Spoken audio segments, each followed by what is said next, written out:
What would you do if your stepmother divided your father's estate in front of the whole household, kept the house and the land and the money, and gave you 9 acres of old apple trees, and then explained that she had chosen it especially because the walking would do you good?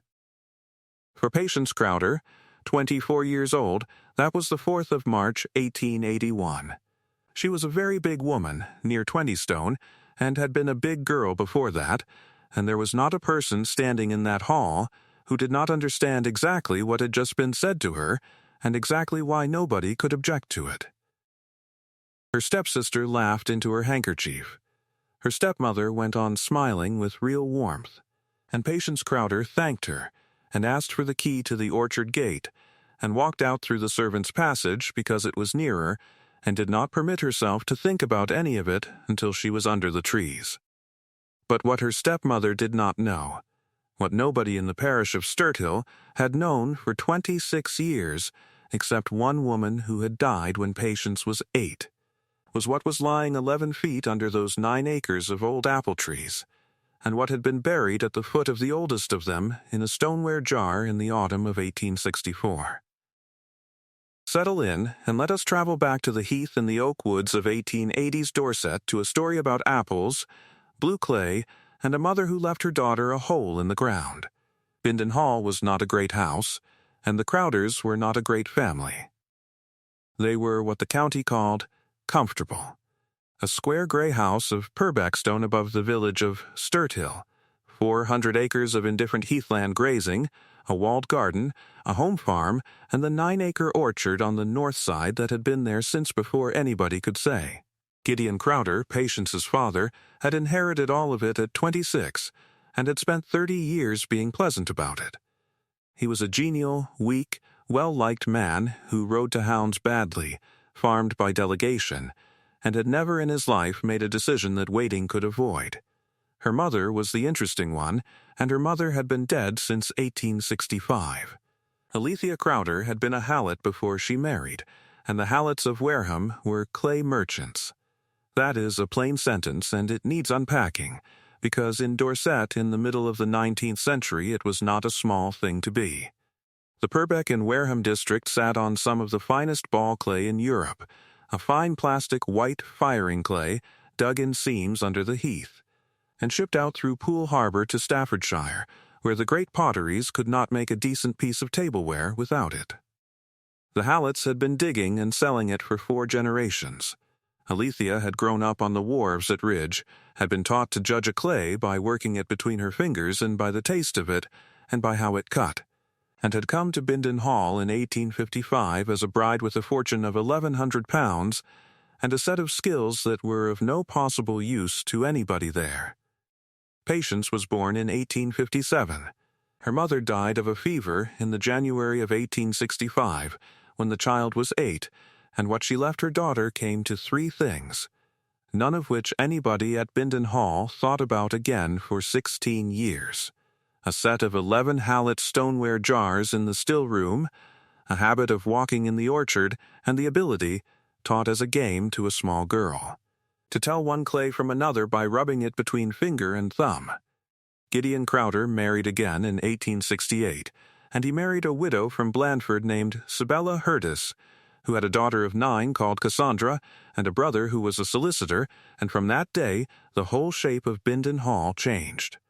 Sibella was not a cruel woman in any way that could be brought against her. She was, in fact, tirelessly kind, and her kindness was the instrument. She began with the food, in the first month at a dinner, a remark about how the doctor at Blandford held that a growing girl of Patience's build ought not to be encouraged, offered fondly, in front of the servants, with a hand on the girl's shoulder. Patience was 11. From there it never stopped, and it never once raised its voice. There were the dresses, always let out and never made new, and always mentioned. There was the pony that was sold in 1871 on the grounds that it was unkind to the animal. There was the walking, which became a theme and then a doctrine. Sibella believed passionately in walking for Patience, and arranged it, and inquired about it, and reported on it to visitors. There was the chair moved before dinner, and the archery party in 1874 where Cassandra explained loudly to a young man that her sister did not care for games. And there was the year 1876, when Patience was 19 and there was a question of a young curate at Wool who had walked with her twice, and Sibella went and spoke to him, out of pure kindness, to spare everybody disappointment, and he did not call again, and Patience never learned what had been said and never asked. Her father saw all of it and did nothing at all ever for 13 years. And that was the thing Patience found hardest to forgive when she came to it, which was not for a long time. What she did instead of complaining was walk. Sibella had prescribed the orchard as exercise, and Patience took the prescription and turned it into the one thing in her life that was hers. She walked those 9 acres every day in every weather, from the age of 11 to the age of 24. She knew every tree in it. She knew which of the old standards still bore, and which had gone hollow, which was Tom Putt, and which was Kingston Black, and which was a variety nobody in the parish had a name for any more.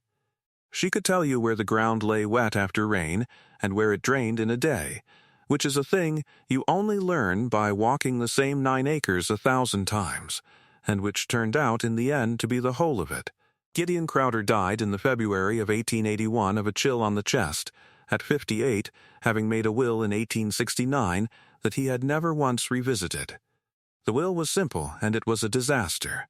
Everything he owned went to his dear wife Sibella absolutely, in the confident expectation, the will said, that she would make such provision for my daughter Patience as she shall think fit. He had written it 13 years earlier, when his second marriage was 4 months old and his daughter was 12, and he had never thought about it again, because thinking about it would have required a decision. Before we go on, let us know in the comments what you would have done in Patience's place, standing in that hall while her stepmother explained how kind she was being. And be sure to subscribe for more stories of quiet courage and hidden worth.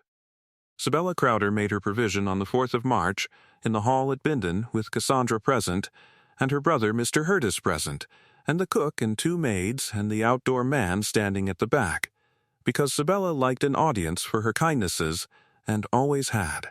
She had thought very carefully, she began, about what would suit Patience best. A young woman of Patience's disposition would not be happy managing a house or an estate, and would be far happier with something small and out of doors, and she was therefore making over to her, absolutely and freehold, the 9-acre orchard on the north side, with the cottage at the gate, so that she should have an independence. And then she added the other thing, warmly, looking round the hall to make sure it landed. She had chosen it especially, because the walking would do Patience so much good. Cassandra Hurtis laughed into her handkerchief. Mr. Hurtis studied his papers. The cook, whose name was Bessie Tuffin, and who had known Patience since she was born, went the color of a beetroot and looked at the floor. Patience Crowder stood in her father's hall in her black dress, with her hands folded, and let it go past her the way she had let 11,000 things go past her since she was 11 years old. Then she thanked her stepmother for her generosity, in a clear voice that carried to the back of the hall, and asked for the key to the orchard gate. The cottage at the orchard gate had 2 rooms, a lean-to scullery, a pump, and had been lived in until 1877 by an orchardman named Jabez Coker, who had been let go at 68 when Sibella decided the orchard did not justify a man. It was, by the standards of what this story has been about so far, not a ruin. It was simply poor. A cold cob and thatch cottage with a bread oven, an earth floor in the scullery, and 4 years of nobody in it. Patience moved in on the 8th of March with a bed, a chest, her mother's 11 stoneware jars which she had asked for and been given with a small speech about sentiment, and £31 that had been her own since her 21st birthday.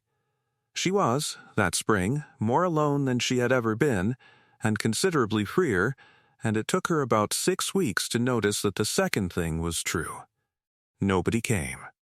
Bessie Tuffin walked down twice with a basket and cried both times, and was told, kindly by Sibella, that it would be better not to make a habit of it.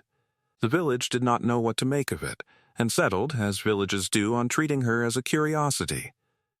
And the practical position was severe. 9 acres of neglected standard apple trees, most of them cider fruit, will in a good year produce perhaps 20 tons of apples. And cider apples in Dorset in 1881 fetched about 30 shillings the ton at the mill, which is £30 a year before you have paid anybody to pick them, and there was no good year in prospect because the orchard had not been pruned since Jabez Coker left.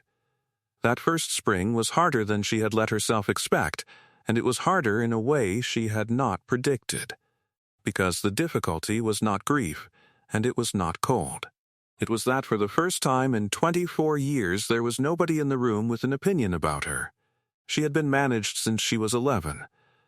Every meal she had eaten since 1868 had been a small public event with a commentary. And now she sat at a deal table in a cob cottage and ate bread and bacon at 8 o'clock at night because she was hungry at 8 o'clock at night. And nobody said anything at all, and for about a fortnight the silence was so unfamiliar that she found it worse than the remarks.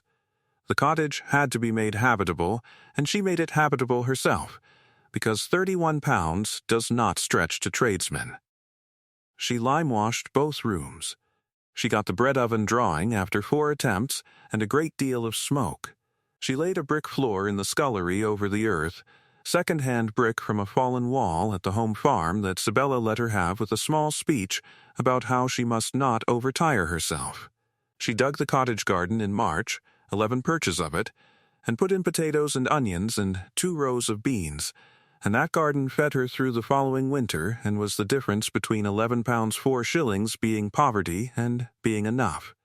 And she slept, which she had not done properly in years, and she woke early. And she was out under the trees at first light most mornings of that spring, with nobody watching her walk. So she did the only sensible thing, which was to go and get Jabez Coker. He was 72 by then, and living with his daughter at Sturthill, and had been, by his own account, bored out of his wits for 4 years. He came up to the orchard gate on the 14th of March, looked at the state of the trees for a long time in silence, and then observed that if she wanted it back, she had better start with the dead wood and be prepared for it to take 3 winters. They worked together all that spring and summer for what she could pay him, which was very little, and Patience Crowder learned the second trade of her life. She learned to prune a standard apple tree, which is skilled work done at height on a ladder, and she learned it against considerable difficulty, because a woman of 20 stone on a ladder must think about every rung in a way a lighter person never does. She had Coker's ladder reinforced by the blacksmith at Wool with iron strapping at the stiles, and she footed it on a board when the ground was soft, and she went up it anyway, and by August she could take out the dead wood of a 40-foot standard as well as he could. She got in a small crop that autumn, sold it at the mill at Coombe Keynes, and cleared £11 4 shillings. She wrote it in the front of a book. It was the first money she had ever earned in her life, and she went on walking the orchard, because that had never been a chore. The gale came on the night of the 18th of October 1882 out of the southwest, and it took the roof off a barn at the home farm and 11 trees in the parish, and one of the 11 was the great hollow standard at the top corner of the 9 acres, the oldest tree in the orchard, which Patience had known since she was 11 years old, and which came out of the ground root and all and lay on. It sighed in the wet grass, with its whole root plate standing 8 feet in the air like a wall. She went up to it in the morning with Coker, expecting to grieve about it and to discuss firewood. What she saw, when she came round the upturned root plate, was that the tree had brought up with it, tangled in the roots and hanging off them in slabs, about a ton of earth, and that below the 2 feet of orchard loam the whole of it was a heavy, smooth, blue-white, greasy-looking clay. Patience Crowder stood in the wet grass in front of that root plate for a long moment. Then she went forward and broke a piece off with her hands and worked it between her finger and thumb, the way her mother had taught her to do as a game when she was 6 years old, on the wharf at Ridge, holding her hand in her own. It was smooth. It took the print of her thumb and held it. It did not crumble and it did not grit. It rolled into a thread between her palms without cracking, and she bent the thread into a ring and the ring did not break. Jabez Coker, watching her, judged it to be only the blue clay which was under half the heath and was no use to anybody, since you could not grow anything in it. And Patience Crowder, who had been prescribed this orchard as exercise by a woman who wanted her walked into her grave, sat down slowly on the trunk of the fallen tree with the clay in her hands, and started, for the first time in 14 years, to laugh. She did not tell anybody, and this was the decision the whole thing turned on, because Patience Crowder had spent 13 years in a house where every piece of information she gave away was used, and had learned the habit of saying nothing so thoroughly that it had become an instrument. What she did instead, over that winter, was 3 things. She dug. She and Coker sank 4 small pits across the 9 acres, 4 feet square, going down through the loam and into the clay. And in every one of them the seam was there, and in the 2 at the north end it was still there at 11 feet when they stopped because the water came in. She wrote the depths down. She wrote to Staffordshire. She got the name of a firm at Stoke out of an old trade directory in the reading room at Wareham, and she wrote to them as A. Crowder, which was not a lie because it was her mother's initial as well as nothing at all, and she sent them a sample of the clay in one of her mother's stoneware jars, sealed with a bladder, with a note asking what it was worth. And she went to see her mother's people.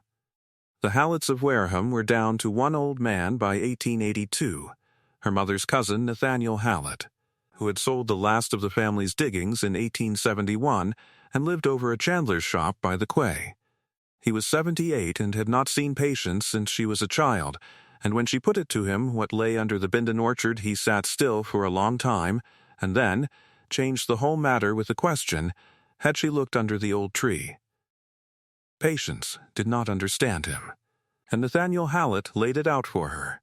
In the autumn of 1864, 3 months before she died, Alethea Crowder had come down to Wareham and asked her cousin to arrange an assay, quietly, of a clay she had found on her husband's land, and that the assay had come back excellent, and that Alethea had asked him one further question, which was whether the mineral rights under the Bindon orchard had been included in her marriage settlement.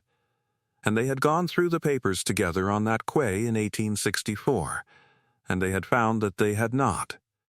The 9 acres had come to the Crowders in 1802 by a conveyance from the Sturthill glebe which reserved all mines, minerals, clays, and earths to the vendor, and the reservation had been bought out in 1849 not by Gideon Crowder's father, but by the Hallets as a speculation, and had been settled by Alethea's father on his daughter for her separate use, which meant that it had never at any point belonged to Bindon Hall or to Gideon Crowder or to anybody named Crowder at all. Alethea had taken the papers home. She had given her cousin to understand that she meant to say nothing until the child was grown, because her husband would sell the right within a year to pay for something, and because a woman's separate property in 1864 was a fragile thing, and because at 34 she was in no hurry. She was dead within the 12th, and she had never told anybody where she had put them. Patience Crowder went home to Sturthill on the carrier's cart that evening and did not sleep, and at first light on a morning in December 1882, she took a spade to the foot of the fallen tree. It was not there. She dug for 2 days, all round the root plate and along the fallen trunk, and found nothing at all, and on the 3rd morning she stopped digging and sat on the trunk and thought about her mother instead of about the ground, which is what she should have done at the start. Those 2 days nearly finished her, and it is worth saying so, because the story people tell in Sturthill now has her walking straight to the right tree. She dug through frozen ground in December, a woman of 20 stone with bad knees, in a circle 11 feet across, going down 2 feet and then 3, turning over about 9 tons of orchard soil with a spade alone, because she would not tell Coker what she was looking for, and he was 72. She was wet through by noon on both days. On the 2nd afternoon she went down on one knee in the mud and could not immediately get up again, and sat there in the cold with her hands on the spade shaft and cried for about 4 minutes, and was afterwards more ashamed of the 4 minutes than of anything else in the whole business, which she knew perfectly well was ridiculous. Then she went home and slept 11 hours, and woke up on the third morning knowing something she had not known when she started, which was that she had been digging where a stranger would dig. Her mother had not buried it at the biggest tree. Her mother had buried it where she would have been standing when she thought of it. There was a tree in the middle of the 9 acres, a small crooked tom-pot with a fork at 4 feet, that Alethea Crowder had shown her daughter how to climb in the summer of 1863, and that Patience had sat in perhaps 1,000 times as a child and a girl and a woman, and that was, if anybody had asked her which tree in the orchard was hers, the answer. Nobody had ever asked her. That was rather the point. She found the jar 18 inches down on the north side of it, 3 feet out from the trunk, in an hour. It was a hallet jar, the 12th of the 11 she had in her cottage, stoneware, salt-glazed, the mouth sealed with a bladder, and then with wax, and then with pitch, and it had been in the ground 18 years, and there was not a spot of damp inside it. It held the assay, on the letterhead of a firm at Burslem, dated the 9th of November 1864, describing the sample as a ball clay of the first quality, equal to the best from the Purbeck district, and recommending immediate development. It held the 1802 conveyance with the reservation. It held the 1849 purchase of the mineral rights by Josiah Hallett. It held the deed of settlement of 1855 by which those rights were settled on Alethea Hallett for her separate use, free from the debts and control of her husband. And it held a letter, 4 pages, in a strong upright hand, addressed to my daughter Patience Crowder when she is 21. She read it sitting on the ground beside the hole, with her back against the crooked tree. My dear girl, her mother had written, "You are 7 years old this month, and you can already tell a ball clay from a brick earth by rubbing it, which is more than your father will ever do, and I am writing this against the possibility that I am not here to tell you. There is a bed of good clay under the 9 acres, and it is worth a great deal more than the house is. The rights to it are mine, not your father's, and they will be yours, and I have put the proofs where you are the only person who will look. I am not telling anybody yet, and I want you to understand why. Because you will be old enough one day to judge me for it. Your father is a kind man who cannot say no to anybody, and if he knows of this he will have sold it inside a year for less than it is worth to somebody who flatters him, and there will be nothing left. So I am waiting until you are grown. If you are reading this then, I did not get to wait, and I am sorry. One thing more, and it is the important one. If they have been unkind to you about your size, and I think they will have been, because people are, I want you to hear this from me, and not from anybody else. There is nothing the matter with you. You are made as my mother was made, and as I am. And my mother buried 2 husbands and ran a clay works with 11 men in it until she was 71. The world will spend a great deal of your life telling you that you are a problem to be solved. You are not. You are the only one of them who can tell what is under that field by touching it. Dig where you like, my love. It is yours. Your mother, Alethea. The reply from Staffordshire came in the January, and it was not a letter of enquiry. It was an offer. The firm at Stoke proposed a lease of the clay under the 9 acres for 21 years, at a royalty of 1 shilling and 3 pence the ton raised, with a guaranteed minimum of 4,000 tons a year which came.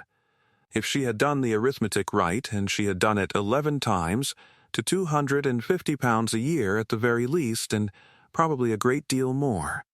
Bindon Hall, house, home farm, heath and all, had been valued for probate at £1,100. Patience Crowder took her mother's papers to a solicitor in Dorchester, a stranger, chosen deliberately because Mr. Hurtis knew every solicitor in Blandford and Wareham. He read them twice, and then a third time, and asked her whether she understood what she had. She believed she did. She answered. But she would be obliged if he would set it out anyway. He set out that the mineral rights under the 9 acres had never formed part of Gideon Crowder's estate, that they had passed on her mother's death. under the settlement, to her mother's only child, that she had owned them outright since the 22nd of January 1865, when she was 8 years old, and that in consequence her stepmother had, on the 4th of March 1881, made a great performance in front of the household of giving Patience Crowder a 9-acre orchard, whose only valuable feature had belonged to Patience Crowder for 16 years already. The workings opened in the September of 1883.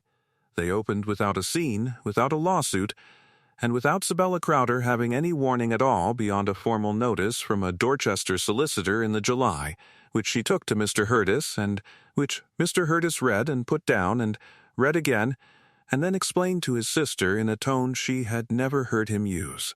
There was nothing to be done. There was no flaw. Alethea Hallett's father had been a clay merchant who had watched his friends ruined by bad conveyancing, and he had had the 1855 settlement drawn by the best man in Poole, and it had sat in a stoneware jar under an apple tree for 18 years, being perfect. What Sibella did, in the end, was come down to the orchard cottage in the October, alone, which cost her something, and offer terms. She proposed that Patience should come back to the hall, and take her proper place in it, and that the two of them should manage the clay together as a family concern, and she added, and Patience believed her, that she had never intended any unkindness. Patience Crowder gave her tea, because the woman had walked a mile and was 61, and then declined. She did not make a speech. She observed only that the arrangement of March 1881 had been made in front of 11 people, and that she saw no reason to alter it, that Sibella should keep the house exactly as she had wished to, and that she herself would stay in the orchard, where the walking did her good. She let that sentence sit for about 2 seconds, and then offered her more tea, and that was the whole of Patience Crowder's revenge, and it was the only time in her life she permitted herself any. The clay works at Bindon employed 9 men by 1885 and 19 by 1892, and the tramway ran from the pit at the north end of the 9 acres down to the wharf at Ridge, and Patience Crowder ran it herself. Not through an agent. Herself, out of the office she built onto the orchard cottage, in a trade her mother's family had been in for 4 generations, and that she had been taught, without either of them knowing why it mattered, by a woman holding her hand on a wharf when she was 6. She kept the orchard. That surprised everybody, including the Staffordshire firm, who had assumed the trees would come out. Only the north 3 acres were ever dug, the rest stayed in fruit, and she and Jabez Coker had it back in full bearing by 1888. And Coker died in 1891 at 81, having been paid weekly for the last 10 years of his life by a woman he had taught to prune. Bindon Hall itself she never bought, though after 1890 she could have bought it twice over. Sibella lived there until she died in 1898, on an income that came, in the end and by an arrangement Patience made without ever discussing it, out of the clay. Cassandra married a man in Bristol and wrote once, in 1894, asking for money, and got it, and did not write again. And Patience Crowder stayed what she was. She was near 20 stone at 24, and she was over that at 50, and she went up ladders and down pit steps and along the tramway in all weathers for 30 years.